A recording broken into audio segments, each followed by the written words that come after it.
Hola, ¿qué tal? ¿Cómo están? Buenas tardes. Muchas gracias. Yo feliz nuevamente de estar aquí compartiendo con ustedes. Me pidieron efectivamente que hablara sobre este tema, que me parece que igual es relevante, ¿ah? Eh, y preparé, digamos, una presentación. La idea es que igual, si ustedes, digamos, me quieren preguntar entre medios, lo pueden hacer, o si lo pueden hacer, o al final, como ustedes quieran. No hay ningún problema si me quieren interrumpir. Voy a compartir entonces mi pantalla y ustedes me confirman si es que lo logro. ¿Se ve? Sí, doctor, se ve y perfectamente. Perfecto. Y bien. Bueno, ahí ustedes me van diciendo si no me escuchan o ahí me tienen que ir avisando. Bien. La verdad es que, como dijo yo, la verdad es que cuando yo era alumno, yo creo, no recuerdo haber tenido una clase de fibromialgia. Es una patología que a veces está un poco media olvidada, cuestionada, y aunque no lo crean, vamos a ver que es tremendamente frecuente. O sea, innegablemente van a tener que enfrentarse probablemente a más de un paciente con esta patología. Entonces es importante que como médicos generales, que ustedes son en la primera línea en la salud a nivel, digamos, del país, tienen que tener algunos conocimientos básicos y un poco darle un enfoque práctico. Así que hay algunas diapos que de repente me voy a saltar, lo vamos a pasar un poco más rápido para que no quede tan extenso.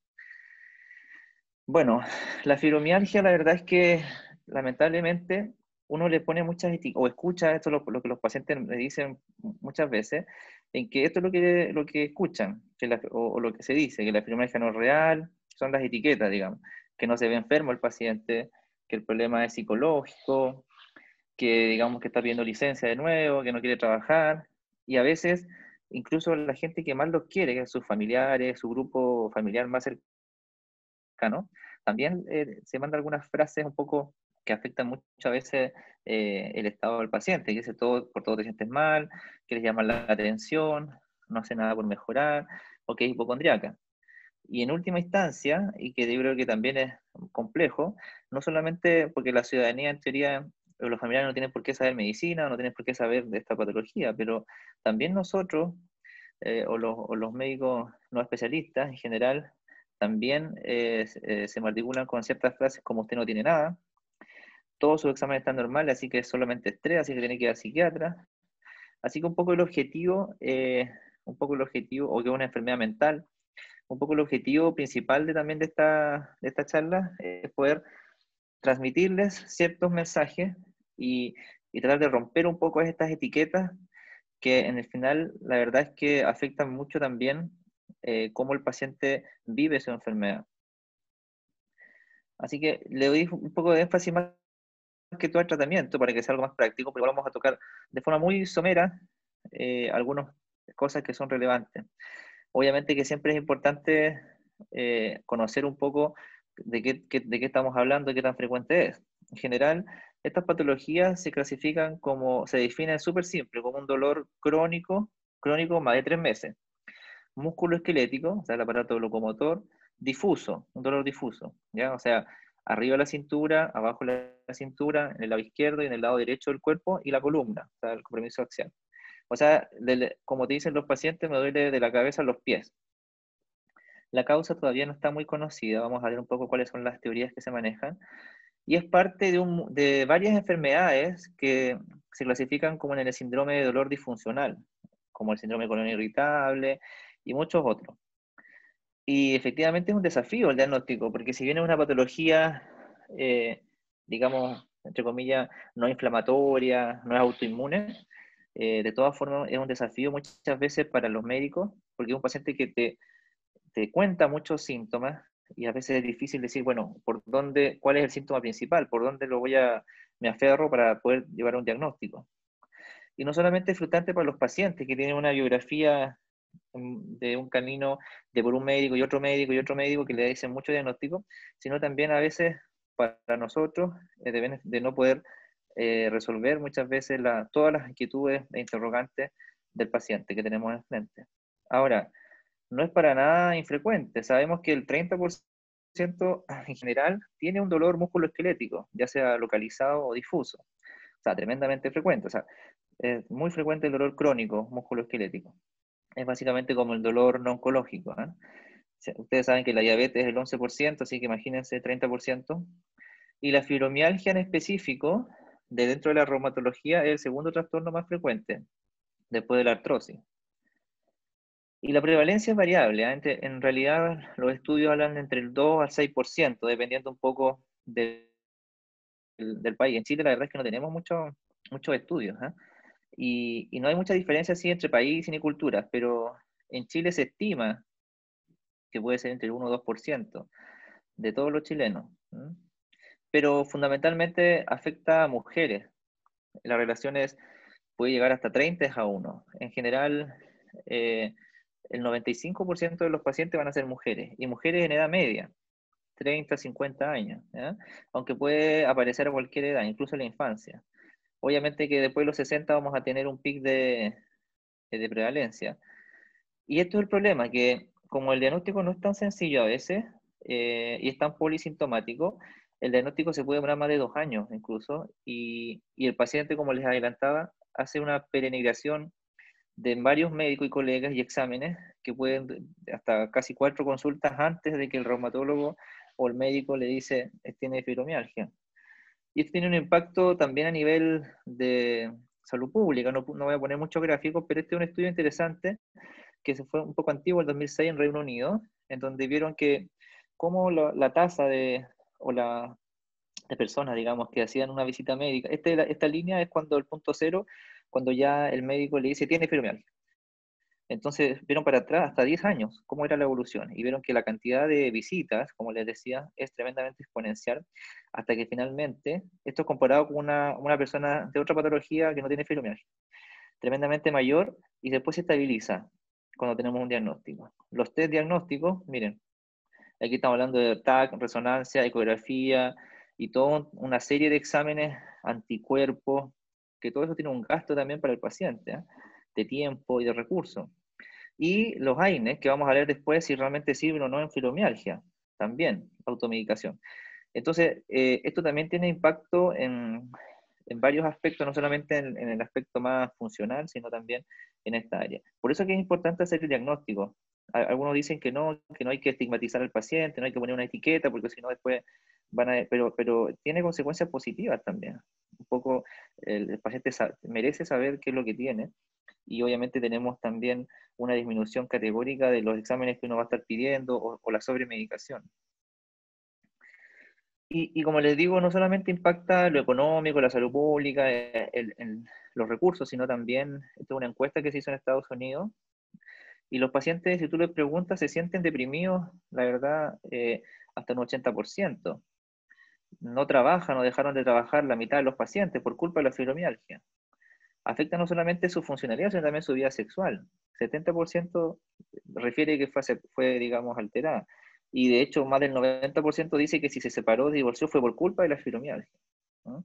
Lo peor de todo es que lamentablemente el pronóstico está determinado por esto, porque ellos tienen una tasa mayor que la población general de depresión y de suicidio. Entonces, ¿por qué se produce? Como les decía, no hay una explicación tampoco tan clara, pero sí hay varias teorías. Esto todavía sigue en estudio. La verdad es que se acepta que hay factores genéticos. Se ha visto que los pacientes con familiares con fibromialgia tienen más riesgo, ¿ya?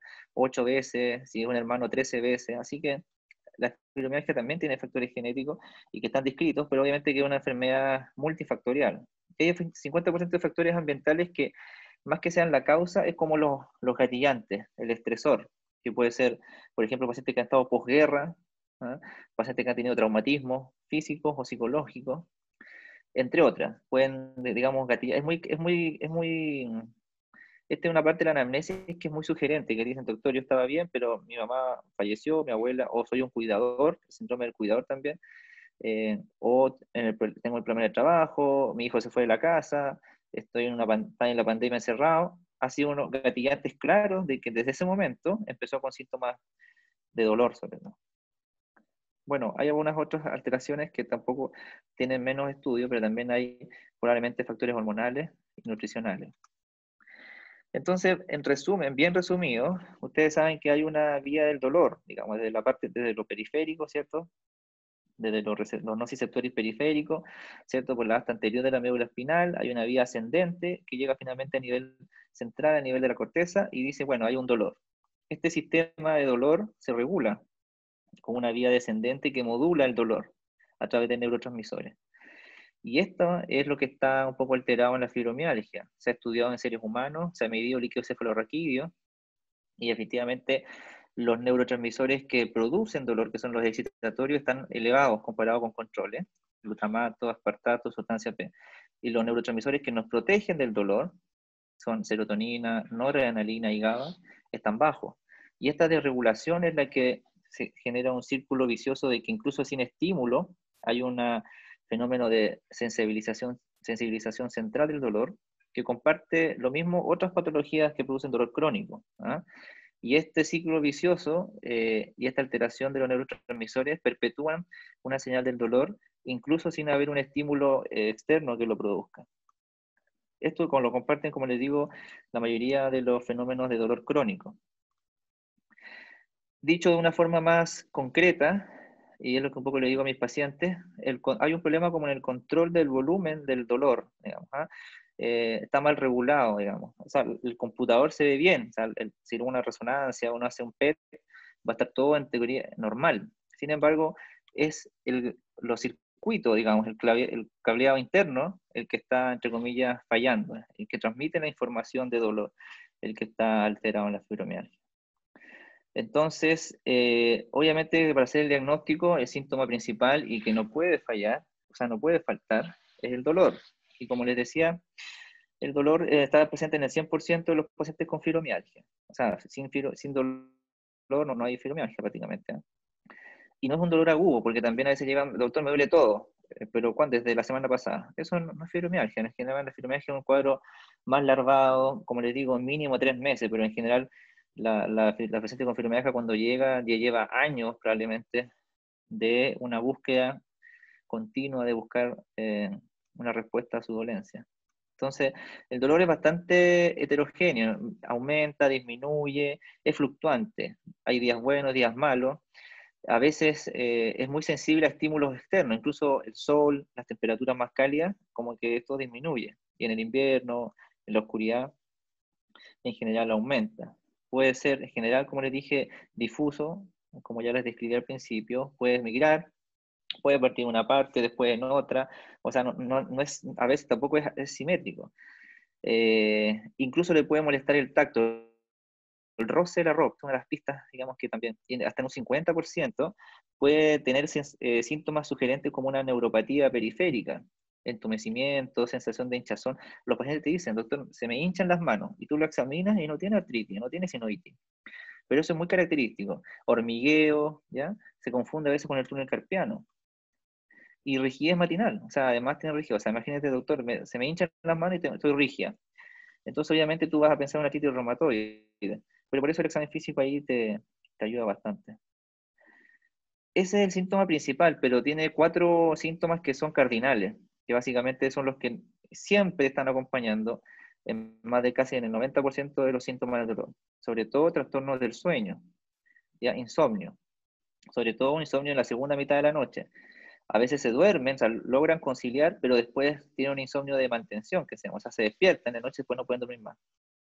Y a veces los pacientes sí duermen. Dicen, no, yo me acuesto y me duermo, pero amanezco como si no hubiera dormido nada, que ese es el típico sueño no reparador, el amanecer cansado. Eso es característico, muy característico. Y durante el día, obviamente, paciente que está con una enorme fatiga, desgano. Y la fatiga patológica es cuando el paciente deja de hacer las cosas que hacía antes por culpa del cansancio, del desgano. 90%.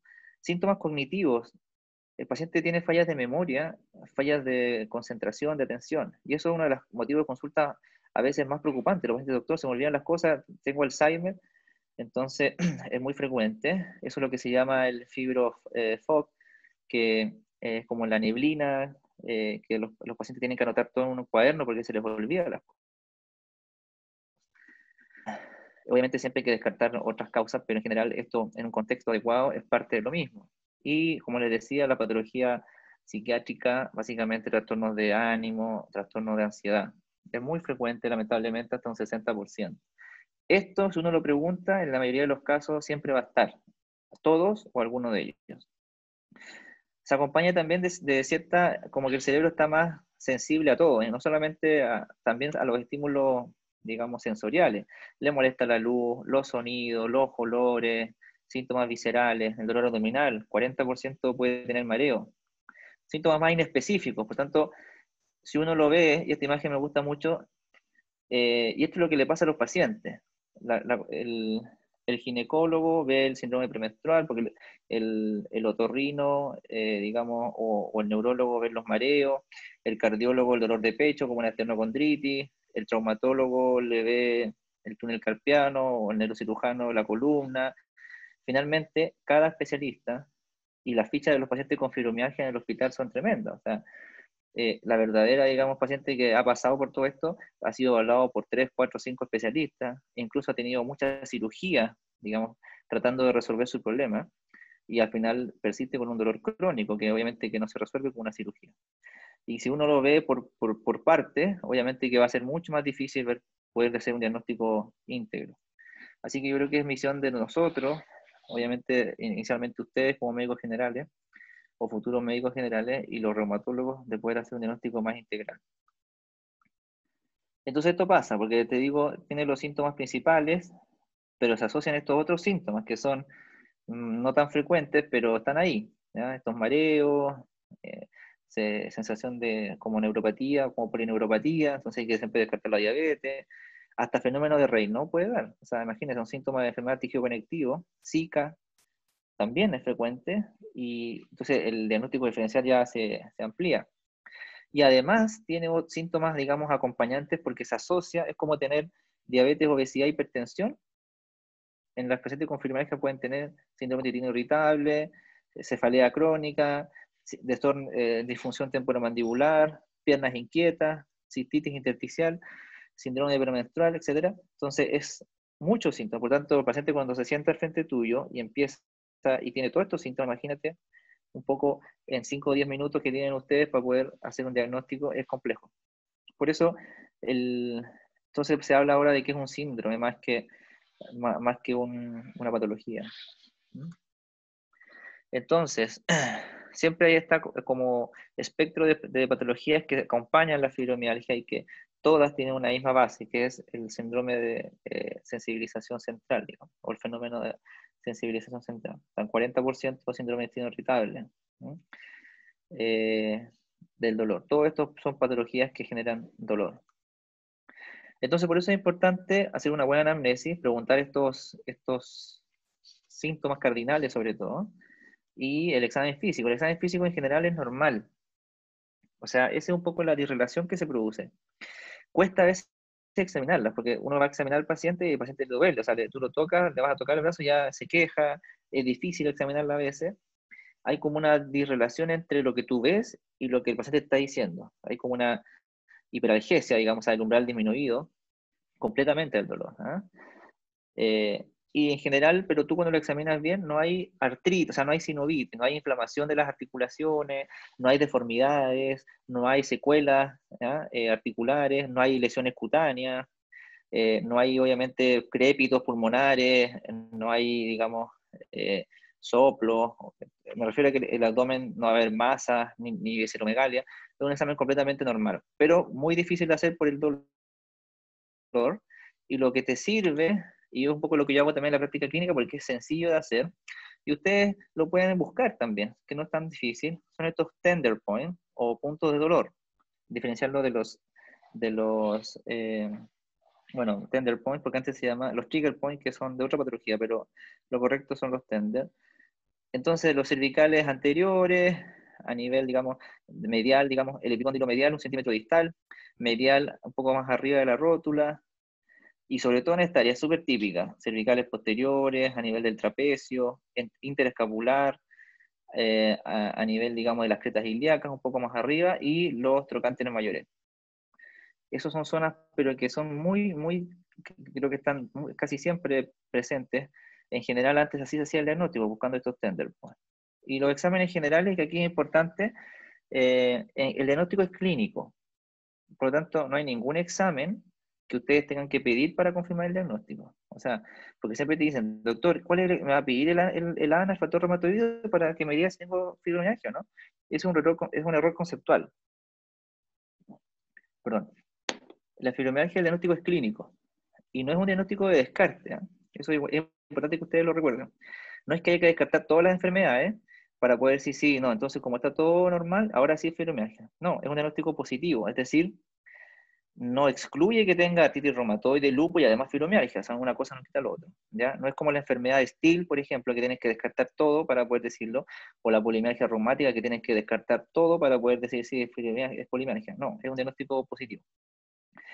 No hay exámenes para confirmarlo, entonces vamos a ver cuáles son los criterios. El gol estándar sigue siendo que un reumatólogo te diga que tiene fibromialgia. Y se recomienda siempre, y esto es importante para que ustedes no se olviden, igual, como esto es una enfermedad a veces difícil de diagnosticar, siempre tienen que pedir exámenes generales.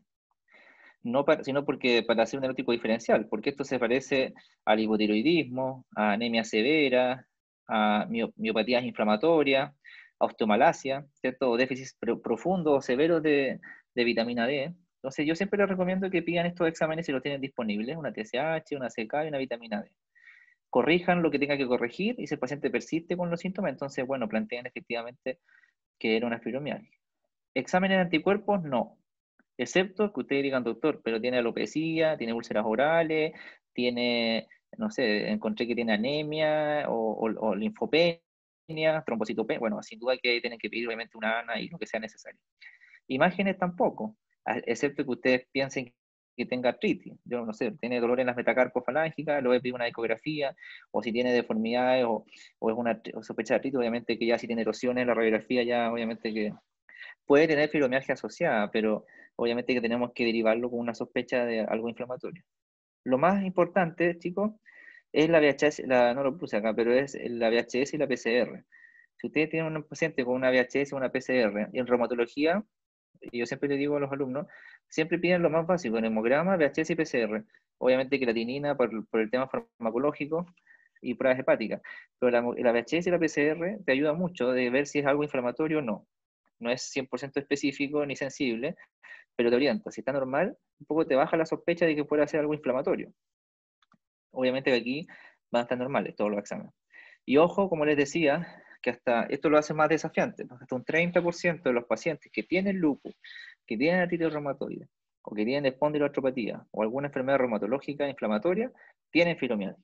Por lo tanto, como les dije, la prevalencia de fibromialgia 1, 5%, 1, 6%, en pacientes así general, pero en pacientes con patología reumatológica, un 30%. O sea, donde más hay fibromialgia, en los pacientes que ya tienen un diagnóstico reumatológico con una artropatía inflamatoria o una enfermedad del tejido conectivo.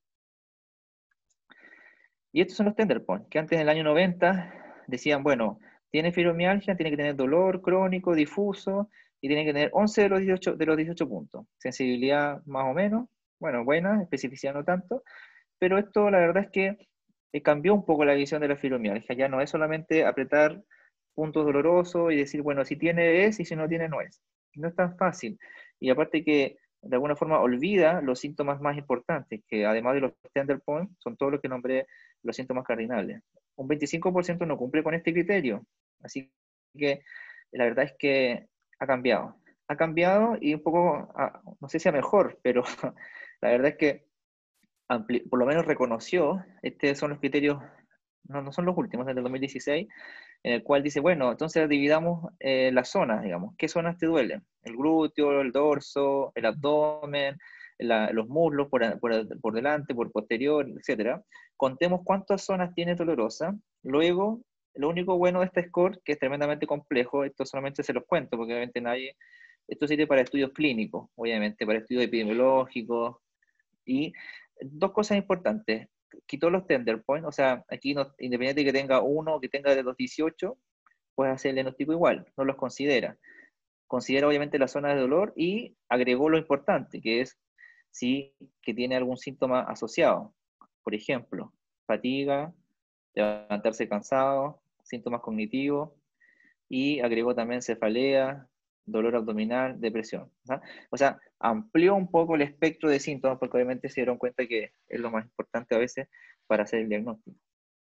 Y lo último, este es como novedad, el año pasado salieron los últimos criterios que todavía no están 100% aprobados y simplificó. Y yo creo que esto sí lo tienen que recordar, esto sí deberían recordarlo, o sea, los tender points.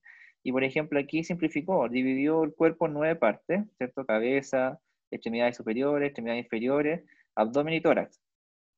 Y por el dorso, cuello, o sea, básicamente superior, y zona lumbar. Si tiene 6 de los 9 sitios que están en blanco, entonces tú planteas fibromialgia. Tiene que tenerlo. Y tiene que tener sí o sí un problema al menos moderado de trastorno del sueño o fatiga. Cualquiera de los dos. Y tiene que tener además estos síntomas más de 3 meses. Entonces, sin eso, es difícil que tú, digamos, puedas asumir que tiene una fibromialgia. O sea, por lo menos le tienes que preguntar si tiene problemas para dormir, si tiene fatiga, si son más de 3 meses, y preguntarle cuáles son las zonas que le duelen. Y eso simplifica de forma radical un poco el diagnóstico. Entonces, claro, me dicen, bueno, doctor, pero no hay una guía GES, ¿por qué tenemos que saber esto? Porque la verdad es que tenemos que saber las patologías que tienen que manejar los médicos generales. Y efectivamente, lamentablemente no hay una guía GES, pero así hay una orientación técnica que se fue publicada en 2016, hace tiempo ya.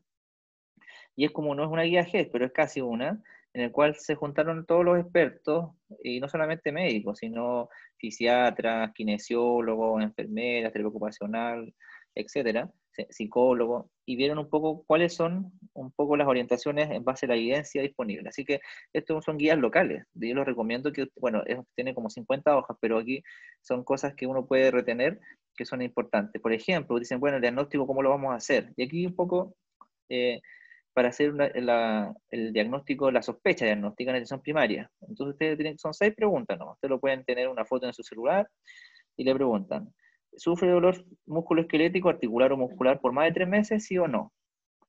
¿Sufre cansancio, fatiga desde el despertar, que se exacerba obviamente con las actividades? ¿Sí o no? Que antes toleraba, digamos. ¿Se detecta en la historia mal dormir, problema de conciliación o dormir superficial? ¿Sí o no? ¿Puede rescatarse alguna alteración de la memoria, síntomas cognitivos, o dificultad en la concentración? ¿Sí o no?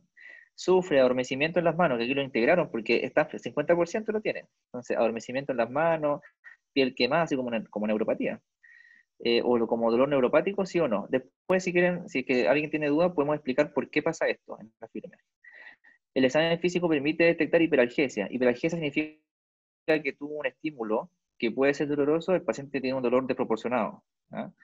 Alodinia significa que un estímulo que no es doloroso, como por ejemplo el roce, que no debería producir dolor, a él sí le produce dolor o malestar. Entonces esa es la diferencia. O los puntos sensibles. Entonces, con esta simple pregunta, si tiene 3 de ellos, tiene el diagnóstico altamente probable. Así que no es tan difícil tampoco, ¿sí? Es un poco entrenar un poco estas preguntas que tiene relación directamente con los síntomas cardinales que yo les mencioné. Y finalmente, nos queda, sí, estamos bien en el tiempo, el tratamiento. Entonces, yo les recomiendo utilizar esa tablita, simplificar un poco las cosas, pues la cosa es que sea una cosa práctica, ¿ya? Pedir siempre exámenes, hemograma, VHS, PCR, ¿ya? Y si pueden, obviamente, una TSH, una CK, y la vitamina D, bueno, es cara, eso no siempre está disponible, pero si lo tienen, sería ideal. Eso, si tienen sospecha de que tienen alguna enfermedad autoinmune, deriven y, bueno, pidan el ANA si es que es necesario, si tienen sospecha de artritis reumatoideo o lo que consideren que sea necesario antes de derivar.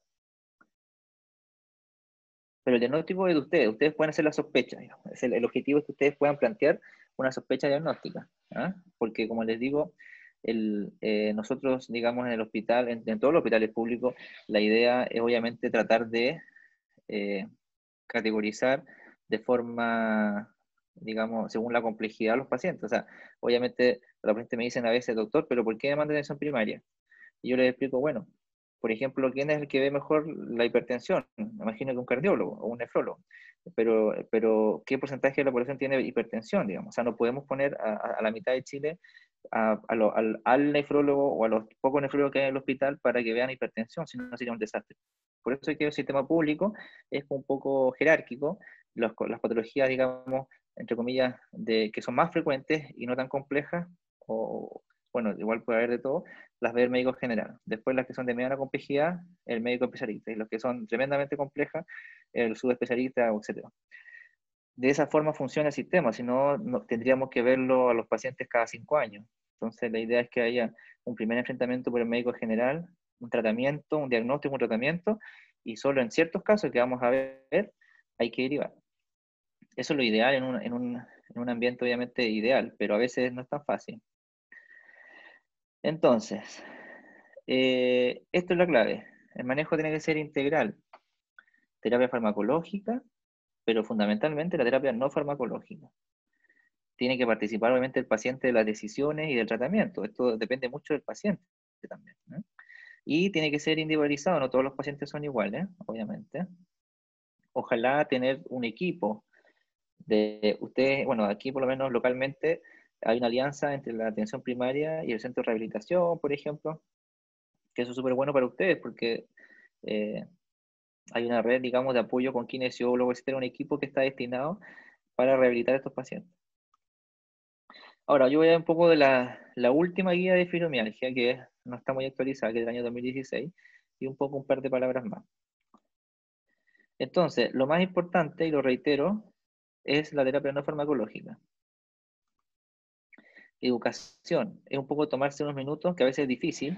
De repente uno tiene, más de la primera consulta, es difícil poder explicarle y todo. Yo siempre en la primera consulta me aseguro que tenga, o sea, que confirmar el diagnóstico, y en la segunda, obviamente, ya le doy un poco más de información al paciente, porque tampoco la idea es sugestionarlo si no hay mucha seguridad. Pero eso disminuye la ansiedad, disminuye un poco y se detiene este camino incesante del que sufre el paciente de buscar una respuesta que no encuentra y una solución a todos los problemas que lamentablemente a veces no existen. Entonces, de esta forma, por lo menos le ponemos un poco de objetividad a lo que está sufriendo el paciente.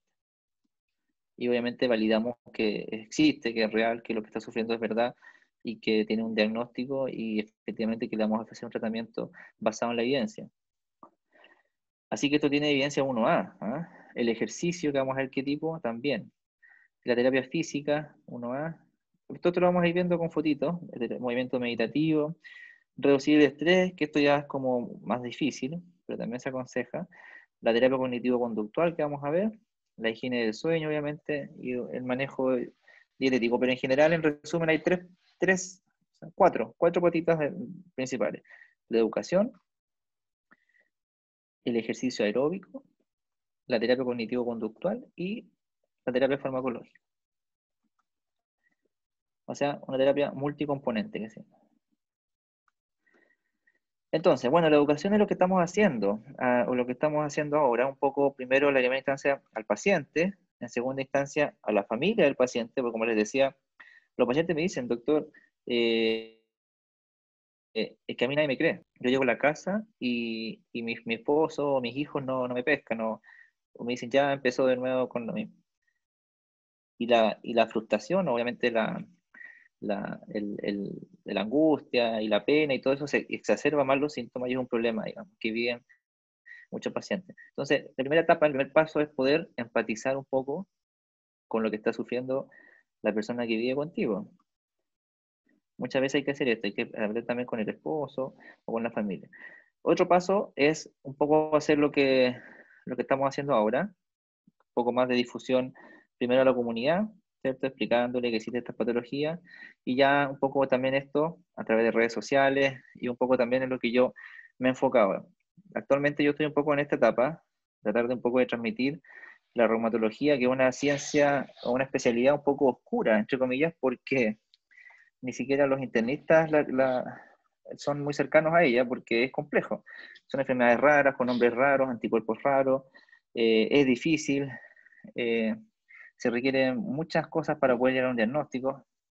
Entonces, pero es una especialidad obviamente desafiante y necesaria obviamente, y que hemos tratado de transmitirla de forma clara y no tan enredada para que obviamente vayamos conociéndola más de forma masiva. Así que eso es importante. Entonces hay que recordar, el síndrome que tiene es legítimo, hay que explicarle los gatillantes, o sea, por qué le pasan estas crisis, lo que hablábamos antes. Objetivo realista, esto es importante, ¿ah? El objetivo del tratamiento es disminuir su dolor, no decirle que la vamos a curar, porque eso sería crearle falsas expectativas. Vamos a ver ahí qué porcentaje efectivamente logra eso. Y mejorar su calidad de vida. Esos son los objetivos realistas, y para allá vamos. ¿Mm? Y el énfasis, como le dije, en la terapia no farmacológica. Entonces, esto es lo fundamental. Sin esto, la probabilidad de que tengamos éxito es bastante baja. Y es difícil porque requiere un ejercicio que es más que todo aeróbico y fortalecimiento muscular. Todo lo que es en suelo, básicamente, ¿ya? Y tiene que ser, obviamente, progresivo. Ya lo paciente doctor, pero ¿cómo? Y esto es transversal a casi todas las enfermedades, ¿eh? Artrosis y todas las enfermedades, patología de columna, el tratamiento es el mismo, ejercicio aeróbico. ¿Ya? Obviamente hay que adaptarse, tiene que ser gradual, tiene que ser ajustado, metas realistas, tiene que ser progresivo y guiado idealmente por un especialista, que puede ser un kinesiólogo, por ejemplo. La terapia física, por ejemplo, que dicen, bueno, ¿cómo estos tipos de terapias van a servir para estas patologías? En fibromialgia, un poco la terapia complementaria que se llama, es tremendamente relevante. Yo no practico estas terapias, por si acaso, y tampoco el objetivo, yo no tengo ningún conflicto de interés, por si acaso, pero la evidencia científica es lo que te respalda un poco lo que estoy hablando yo. Todo esto lo que estoy hablando son lo que dice la guía Hablar y obviamente lo que dicen los trabajos que se han dedicado a estudiar la y los centros, digamos, que se han dedicado a estudiar fibromialgia. Acupuntura, hidroterapia. Esto es muy importante y tiene, digamos, la experiencia por lo menos de los pacientes siempre ha sido positiva en la mayoría de los casos. No es hacer natación, no, es hacer ejercicios, pero en el agua. Se producen varios efectos, no solamente a nivel musculoesquelético, sino también al punto de vista social, comparten experiencia, trabajan en equipo. Es muy positivo ese tipo de actividad. ¿Ya? Y esto es importante para que lo recuerden. La terapia no farmacológica a menudo excede en beneficio y en eficacia a la farmacológica. Y todo lo que es medicina oriental también sirve, más que todo manejo del estrés. No solamente es ejercicio de correr y hacer, no, también tiene que complementarse con ciertas actividades que a veces no son tan difíciles, se puede hacer en la casa. Ahora estamos en época de pandemia, el qigong, el tai chi, el yoga, el pilates, ¿ah? Tiene evidencia de que sirven para el control de la fatiga y del dolor. Otras cosas que también tienen estudios positivos, el mindfulness, balneoterapia, el spa, sobre todo a las mujeres que les encanta, y como la mayoría son mujeres, son actividades que uno puede recomendar. El masaje, ¿ah? Bueno, el masaje es obviamente, todo esto, estas terapias que son como de relajación, que no tienen que ver un poco con hacer algo, digamos, extenuante, tienen buenos resultados, sobre todo en el manejo del estrés. Entonces, educación, ejercicio. Y la tercera, terapia cognitivo-conductual. Y esta terapia, la verdad es que lo hacen los psicólogos. Lo ideal sirve para muchas patologías, incluso para el insomnio, pero en este caso lo vamos a enfocar para la fibromialgia. Entonces, lo ideal es que lo haga un profesional que tenga experiencia con respecto a esta terapia, porque no es porque tengan depresión o ansiedad. O sea, de hecho, el 60% lo va a tener. Y ahí tenemos que también tratarlo con el especialista correspondiente y enfocarnos en el tratamiento adecuado. Pero en este caso es más que todo poder tener expectativas claras, un poco disminuir esa autoexigencia, redefinir los objetivos, de alguna forma como de qué forma a partir de ahora, sabiendo lo que tengo, voy a poder enfrentarlo de mejor manera. ¿Ah? Esto es un proceso, ¿ya? No es que mañana yo, después de ver el reumatólogo, mañana voy a curarme, no. Tenemos que ser súper claros, yo siempre digo a los pacientes, esto es un proceso largo, de aquí a 6 meses vamos a ver los primeros resultados, así que todo es un poco lento en esto, no hay resultados inmediatos. Y requiere muchas cosas, como ustedes se han dado cuenta. ¿Ah? Y eso que todavía ni siquiera les he dicho ninguna pastilla, todavía ni siquiera le hemos nombrado ningún fármaco. Ahora usted dice, ya, pero esto de verdad sirve. Y bueno, ahí aquí están un poco los metaanálisis, ¿cierto? Con respecto a la potencia. Y aquí están, pues lo más potente, como digo, balneoterapia, terapia cognitivo-conductual, ejercicios aeróbicos. Si son los pacientes, cuando hay estudios con más pacientes, incluso la terapia cognitivo-conductual es la más potente. Estamos hablando aquí de dolor y calidad de vida, lo mismo, ¿ah? Lo mismo. ¿Ah? Tremendamente efectivo. Bueno, obviamente tampoco el impacto de la terapia tampoco es tan alta, pero sí, que son resultados positivos que superan el placebo. Y finalmente viene lo que es la terapia farmacológica. ¿Ah? Entonces, después de haber pasado por toda esa etapa, recién ahora vamos a hablar un poco sobre la terapia farmacológica, que es lo que a todos nos gusta, pero lo que nos enseñan siempre, que es la terapia más clásica, pero en este caso, siempre hay que dejar en claro que es una parte del tratamiento y que el objetivo es que el paciente ojalá en algún momento no tome medicamento, que tome lo mínimo necesario, ¿no? La idea no es dopar al paciente, porque obviamente él necesita recuperar su funcionalidad. Y aquí tenemos una familia de fármacos diversa, digamos. Casi todos los que se usan en psiquiatría son digamos, antidepresivos, tricíclicos, inhibidores de recaptación de serotonina, inhibidores duales de serotonina y noradrenalina, gabapentinoides, y todo esto son herramientas útiles que vamos a ver. ¿Y cuál es el objetivo de usar? ¿Por qué usamos esto y por qué no usamos corticoides o antiinflamatorios? Por la fisiopatología, por lo que les expliqué al principio.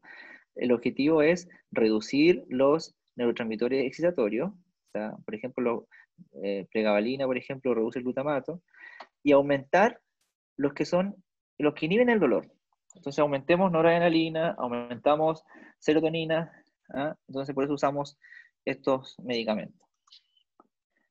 Por lo tanto, aquí se infiere, y lo adelanté ya, que no tiene ningún sentido dejarle glucocorticoide a los pacientes con fibromialgia, ni tampoco o solamente si es que tiene una tendinitis o algo puntual sin duda, pero a lo que me refiero es que no son terapias crónicas, como las otras. No son terapias que se dejan por un largo tiempo, digamos. ¿Ya?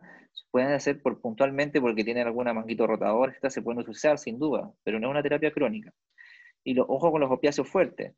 ¿Ah? Se pueden dejar opiáceos débiles, como el tramadol, pero los fuertes no. Hay un trastorno ahí de los receptores MU, por lo tanto que se pueden producir efectos paradojales, en el cual el paciente puede sentir más dolor incluso con morfina, por ejemplo, oxicodona. Así que, ¿cuál utilizar? La verdad va a depender un poco del síntoma que acompaña al dolor. Entonces, si ustedes tienen síntomas más, por ejemplo, de depresión, tienen que usar obviamente un antidepresivo, ojalá dual, como duloxetina. ¿Ah? Si no tienen disponible, fluoxetina. Alteraciones del sueño, obviamente, pregabalina es el que tiene más evidencia. Duloxetina y pregabalina son los únicos fármacos que están aprobados por la FDA para el uso en fibromialgia. Pero podemos usar amitriptilina y ciclobenzaprina también, que es un relajante muscular. Y en la fatiga, obviamente, duloxetina y también amitriptilina. Muchas veces se necesitan combinar estas drogas para poder tener, digamos, mejores resultados. Pero lo más importante, tiene que ser acompañado. Ejercicio, terapia cognitivo-conductual y los fármacos. ¿Ya? Evitar, obviamente, la polifarmacia. Vamos a hacer un poco más rápido esto. La eficacia en dolor también está demostrada, obviamente, pero es un poco incluso menos que la terapia no farmacológica. Esto lo vamos a saltar un poco porque les voy a mostrar, para terminar ya, estamos justos ya. Para terminar nosotros en el hospital, yo trabajo en el Hospital Clínico de Magallanes, ahí como reumatólogo, junto con mi colega, que también es reumatóloga, hicimos este protocolo un poco para atención primaria y me gustaría compartirlo con ustedes. Esto no ha sido publicado ni nada, pero se los comparto. Pero ha sido difundido sí para la red de salud. Entonces, chicos, este es un poco el mensaje final que deberían retener. Entonces, paciente con sospecha de fibromialgia, dolor difuso, más de 3 meses, ojalá tender point, fatiga, ¿cierto? Alteraciones del sueño, amanecer cansado, síntomas cognitivos, alteraciones del ánimo. Cuanto más de esos tenga, más probabilidad de que lo tenga. Entonces, si tienen una sospecha, ¿qué tienen que hacer? Como les dije, siempre solicitar exámenes básicos, hemograma, VHS, PCR y estos 3. Así que se puede. No tiene banderas rojas, que vamos a ver cuáles son. ¿Me escuchan bien, cierto? Sí. No tiene banderas rojas, entonces lo pueden manejar ustedes, ¿ya? Inicialmente. Y ahí, ¿qué tienen que hacer? Las 3 pilares: educación y manejo no farmacológico. bueno, acá en Punta Arenas lo que les recomendamos a los médicos generales, derivar al centro de rehabilitación para ejercicios aeróbicos, hidroterapia, que también pueden hacer ahí, y psicología para terapia cognitivo-conductual. Y pueden recomendarle a sus pacientes hacer yoga, tai chi, acupuntura, spa. Y obviamente iniciar un tratamiento farmacológico. Si tiene banderas rojas, ¿cuáles son las banderas rojas? Que también las define esta orientación técnica que les mostré. Básicamente, si ustedes piensan, por la historia o por el examen físico, que tiene una fibromialgia secundaria, o sea, la fibromialgia puede ser primaria, o sea, que está sola, o secundaria a una enfermedad reumatológica, como por ejemplo la artritis reumatoide o el lupus. Entonces, si ustedes vienen artritis o síntomas del tejido conectivo, obviamente que tienen que, es una bandera roja. Si tiene VHS y PCR alta, es una bandera roja, eso no es fibromialgia. Si tiene obviamente ya patología psiquiátrica más compleja, también es una bandera roja. Y ahí, obviamente, si es paciente más, digamos, con patología psiquiátrica o abuso de drogas, tienen que ir al psiquiatra. Y si no, al reumatólogo, si tiene estas banderas rojas. ¿Ya? Entonces, bastante simple. Esto después. eh, Ahora, nosotros lo vemos, este es el protocolo que usamos en el hospital. Nosotros lo vemos, descartamos que tenga una fibromialgia secundaria, entonces ustedes pueden continuar el tratamiento en APS. Y para terminar, entonces, ¿con qué tratamiento farmacológico pueden partir? Si tiene dolor, yo siempre recomiendo esta combinación de paracetamol con tramadol. Entonces, paracetamol puede ser 1 gramo cada 12, más dosis baja de tramadol, 25 o 50 miligramos cada 12 horas. Se pueden usar juntos. Y a eso le puedes agregar en la noche, por ejemplo, amitriptilina, entre 12,5, ¿cierto? Más o menos fluoxetina, si es que es más refractario o se pueden combinar, digamos. Alteraciones del sueño también, si lo que prima, puedes partir con amitriptilina. Puse estos fármacos porque son los que están en nuestra atención primaria, porque como les dije, pregabalina y duloxetina, que son los mejores, entre comillas, no están, entonces, pero se pueden reemplazar por esto.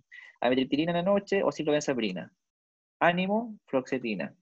Fatiga, fluoxetina más o menos amitriptilina. El paciente la verdad es que no funciona, no anda bien, persiste con estos síntomas. Asocian por lo menos 2 fármacos en dosis máxima. Persiste con síntomas, deriven al reumatólogo. Este es un flujograma que hicimos junto con mi colega y me parece que es bastante simple y fácil de aplicar. Por tanto, entonces chicos, los últimos segundos, estas son las etiquetas entonces que sí deberíamos retener. La fibromialgia entonces es una patología real, es crónica, o sea, siempre requiere tratamiento y siempre va a requerir un tratamiento, que no significa puras pastillas. No se conoce la causa específica, pero sabemos que hay varios mecanismos que lo explican. Ahí sí. Afecta, como dije, a mujeres de edad media, fundamentalmente. Entonces ahí tienen que estar obviamente con la sospecha más alta. El diagnóstico es clínico, como vimos, en base a preguntas y al examen físico y a unos exámenes generales. El ejercicio es fundamental, la terapia integrativa o integral es lo ideal, no deja secuelas, ¿cierto? No, es una patología invisible muchas veces.